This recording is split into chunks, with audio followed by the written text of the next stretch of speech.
नीलाञ्जनसमाभासं रविपुत्रं नियमाग्रजं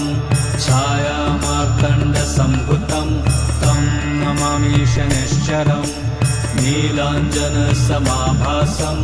रविपुत्रं नियमाग्रजं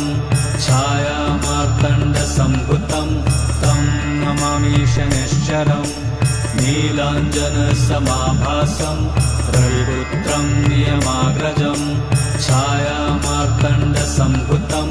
तं नमामि शनैश्चरम् नीलाञ्जनसमाभासं रविपुत्रं नियमाग्रजं छायामार्तण्डसम्भुतं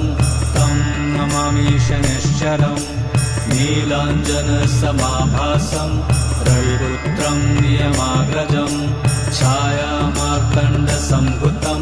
तं नमामि शनैश्चरम्